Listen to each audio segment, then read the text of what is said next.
ना दिसला बाहरे जोरिगे नहीं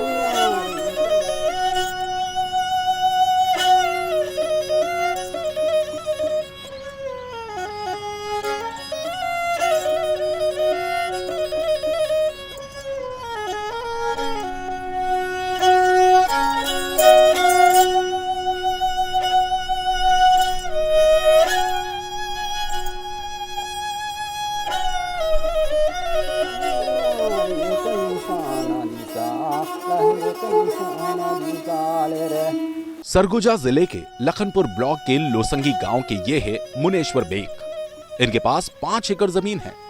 कुछ साल पहले तक बरसात के समय में ही धान उगा पाते थे। पूरी फसल मौसम की मेहरबानी पर निर्भर थी। अच्छी बरसात हुई तो अच्छी फसल, नहीं हुई तो चौपट। मुनेश्वर की तरह ही गांव के सभी किसानों का यही हाल था। 5 साल पहले इन्होंने अपने खेत में पंप लगवाया। ट्यूबवेल खुदाई पर करीब 60,000 रुपए खर्च हुआ। सरकार की सुजला योजना के तहत इन्हें 3 हॉर्स पावर का सोलर पैनल भी मिल गया। सरकार ने यह पंप महज 10,000 रुपए में लगवा दिया। इसके बाद तो तस्वीर बदलनी शुरू हो गई। पानी और बिजली दोनों की समस्या कम हुई तो फसल लहलहाने लगी। मुनेश्वर की तरह इलाके के कई लोगों के पास साइकिल से मोटरसाइकिल, कच्चे मकान से पक्का मकान और बच्चों की पढ़ाई के साथ उनकी जिंदगी अब रफ्तार पकड़ चुकी है। कुछ भी नहीं था पहले, हम लोग दूसरे के बनी मजदूरी करके वो अपना कर रहे थे। यही सब करने के बाद तो जिंदगी सुधर रहा है, बच्चों लोगों को अच्छा से पढ़ा रहे हैं। ऐसी ही कहानी इसी गांव के जयनंदन लकड़ा की भी है।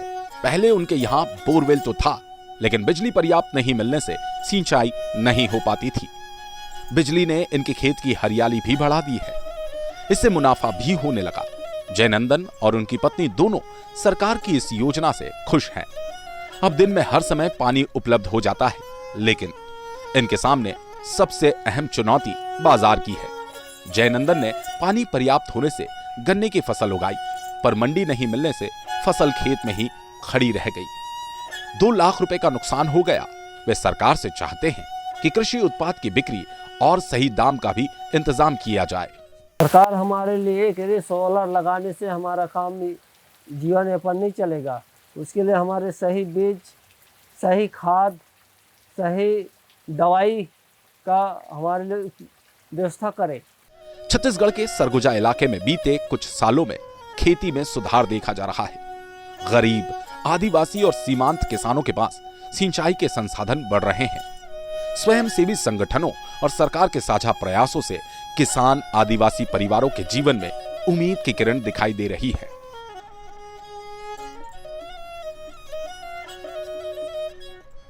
आइए आपको लेकर चलते हैं छत्तीसगढ़ के उत्तरी हिस्से सरगुजा जिले में। ऊंचे ऊंचे पहाड़ तो कहीं सपाट मैदानी इलाकों में यहां घना जंगल खड़ा है। यहां विशेष पिछड़ी जाति कोरवा के अलावा मांझी, मंझवार, कंवर, गौंड और उर्रांव आदिवासियों की आबादी है। जंगल के उत्पाद इन आदिवासियों की आजीविका के सबसे बड़े साधन हैं। खेती पूरी तरह बारिश पर निर्भर है। बारिश के बाद पानी और बिजली की कमी के चलते आदिवासी या तो जंगल के भरोसे रहते हैं या फिर यहां से पलायन कर दूर शहरों में मजदूरी के लिए चले जाते हैं। पानी की कमी और सिंचाई के अभाव में गेहूं, मटर, अलसी, कुल्थी, सरसों और जटंगी की पैदावार बहुत कम इलाकों में होती है। हैरानी की बात तो यह है कि पूरे छत्तीसगढ़ में 72% खेती सिर्फ बारिश पर ही निर्भर है। जहां पानी के स्रोत हैं, वहां बिजली की सुगमता नहीं है। ऐसे में छत्तीसगढ़ सरकार ने पाया कि किसानों के पास पानी की उपलब्धता है या हो सकती है, लेकिन सिंचाई के लिए बिजली की उपलब्धता एक बड़ी परेशानी है। कई इलाकों में बिजली की लाइन तो है, लेकिन बिजली यदा कदा ही रहती है। इस अध्ययन के बाद छत्तीसगढ़ सरकार ने सौर सुजला योजना शुरू की। इस योजना में ऐसे किसान जिनके पास कुआं, ट्यूबवेल, तालाब या नदी का पानी उपलब्ध है, उन्हें सिंचाई के लिए सोलर पंप उपलब्ध कराए गए। किसी भी योजना को सफल बनाने में संस्था और संगठनों की खास भूमिका होती है। संस्थाएं लोगों के साथ गहरे जुड़ी होती है, उन्हें जमीनी हकीकत भी मालूम होती है। इसीलिए जब सरकार की योजना में संस्थाएं भी शामिल होती हैं, तो उसकी सफलता की संभावनाएं भी बढ़ जाती है कि इस इलाके में साल 2005 और 6 से चौपाल संस्था काम कर रही है। इसके अध्यक्ष गंगाराम पैकरा हैं। वे स्वयं आदिवासी हैं। चौपाल वन अधिकार, भोजन अधिकार, जमीन अधिकार, प्राकृतिक संसाधनों पर आदिवासियों के अधिकार, मनरेगा, आंगनवाड़ी, पेंशन, सामाजिक सुरक्षा योजना, शिक्षा और स्वास्थ्य को लेकर काम करती है। पैकरा इस इलाके में 1985 से सक्रिय है। संस्था खुद सूर्य ऊर्जा के लिए इस इलाके में काम कर रही थी। घरों में रोशनी करने के लिए संस्था ने यहां पर सोलर लाइट लगवाए थे, लेकिन एक बार से तो काम बनता नहीं। लाइट यदि बिगड़ जाए तो सुधारे कौन? इसके लिए संस्था ने गांव में मैकेनिक तैयार किए। चौपाल ने गांव की कई महिलाओं को राजस्थान भेजकर महिला इंजीनियर की ट्रेनिंग दिलवाई। अब ये महिलाएं सोलर लाइट को अपने दम पर खुद ही दुरुस्त कर लेती हैं। लेडी लैंप ला हम सब चीज ला बनाए लेथन, अपन बिगड़ेल और कुछ होलता सब ला जोड़ लेथन। इससे इस इलाके में सूर्य ऊर्जा के प्रति एक सकारात्मक वातावरण बन गया। लोगों को लगा यह एक काम की चीज है। जब सरकार ने सोलर पंप योजना को लॉन्च किया तो इन गांवों के लोगों ने भी उसे एक सकारात्मक दृष्टिकोण से देखा। चौपाल संस्था ने खुद अपने कार्यक्षेत्र में सबसे पहले सोलर पंप लगाया और लोगों को इसके फायदे गिनाए। सोलर लाइटें भी बांटी गई, जिसके बाद कई किसानों ने सोलर पंप लगवाए। सरकार की इस योजना को चौपाल ने जमीनी स्तर पर क्रियान्वयन किया, जिससे अब बदलाव की तस्वीर दिखने लगी।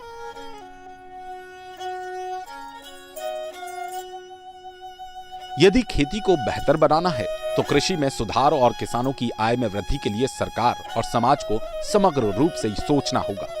ऐसी और योजनाओं के साथ सरकार को खाद बीज की सुलभता, बाजार, मंडियों की सुविधाएं, फसल का उचित दाम, बिचौलियों और साहूकारों से छुटकारा, कृषि ऋण योजनाओं का सही जमीनी क्रियान्वयन समेत स्थानीय सामाजिक संस्थाओं की भूमिकाओं को बढ़ावा देना होगा। इलाके में वन अधिकार, भोजन का अधिकार और आदिवासियों के हक हकूक की लड़ाई लड़ने वाली संस्था चौपाल के गंगाराम पैकरा सरकारी योजना के क्रियान्वयन के लिए भी जमीनी स्तर पर काम करते हैं। पे हम लोगों ने गांव-गांव में सोलर लगवाया। तब जहां पर हम सोलर लगाए थे वहां सरकार भी बिना मांगे वहां सोलर लगाना शुरुआत कर दिया। और आज हम जहां लगाए हैं वहां सरकार की भी सोलर पहुंच गई और बहुत जगह सरकार बिजली भी पहुंचा दी है। छत्तीसगढ़ सरकार की इस योजना का जमीनी क्रियान्वयन अक्षय ऊर्जा अभिकरण यानी क्रेडा कर रहा है। योजना का मकसद रियायती दरों पर किसानों को सोलर सिंचाई पंप उपलब्ध कराना है। जहां अब तक बिजली नहीं पहुंच पाई या बिजली कटौती ज्यादा है, वहां इसका फायदा अच्छा है। योजना में 3 हॉर्स पावर और 5 हॉर्स पावर के सोलर पंप्स को रियायती दरों पर दिया जा रहा है। 5 हॉर्स पावर सोलर पंप की बाजार में कीमत 4.5 लाख है, जबकि इस योजना में किसान को महज 10 से 20 हजार रुपए ही देना होता है। इसी तरह 3 HP के पंप की कीमत 3.5 लाख है। इसकी जगह किसानों को 7 से 10 हजार रुपए ही देने होते हैं।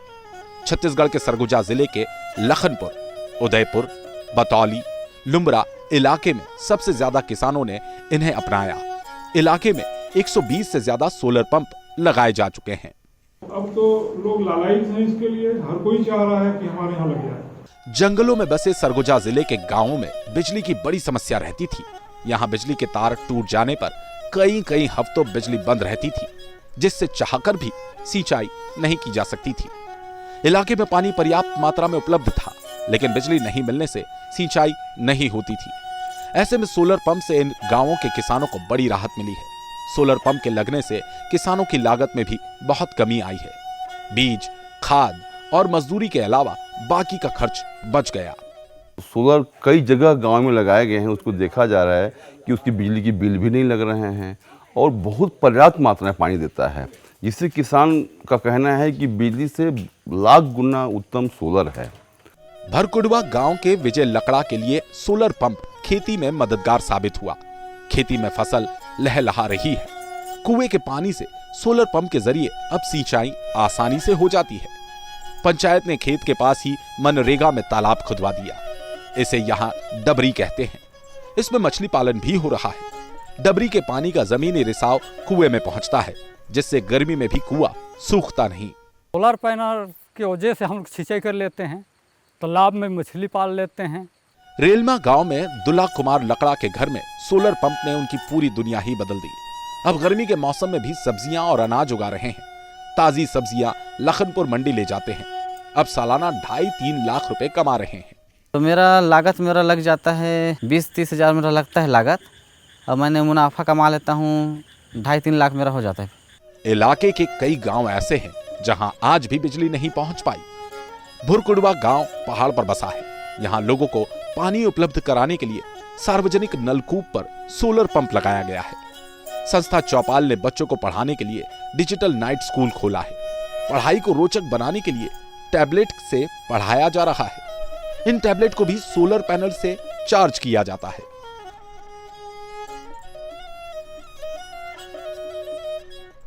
घरों को रोशन करने के लिए चौपाल संस्था और सरकार ने सोलर लाइटें लगवाई।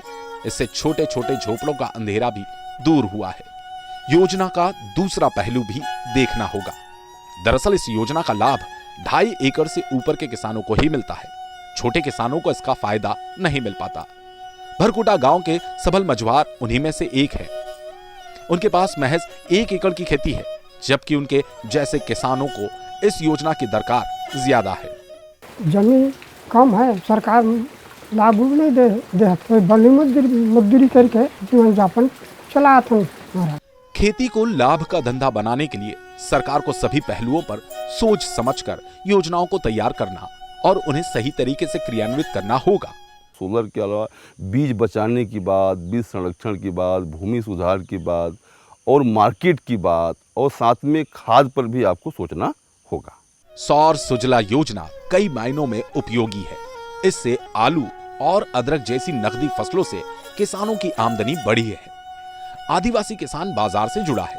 उनकी भोजन की थाली में ताजी हरी मौसमी सब्जियां शामिल हो गई। पोषण स्तर सुधरा है। खरीफ में धान की फसल की उत्पादकता बढ़ी है।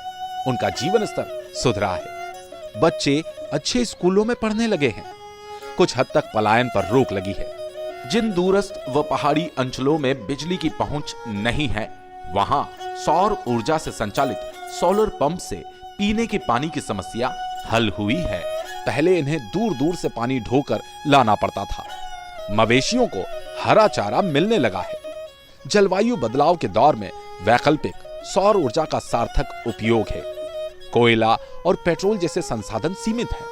सौर पंप्स की सिंचाई से न केवल किसान खुशहाल हुआ, बल्कि गांव के मजदूरों को भी रोजगार मिल रहा है। हालांकि चुनौतियां अब भी है। खेती को लाभ का धंधा बनाने के लिए कृषि तकनीक, मिट्टी का संतुलन, पानी की उपलब्धता, बाजार की सुगमता, गुणवत्तापूर्ण खाद बीज की सुनिश्चितता, जैविक कीटनाशक बनाने की पहल, गोबर खाद बनाने को बढ़ावा और पर्यावरण संतुलन जैसे कामों को बढ़ाना होगा।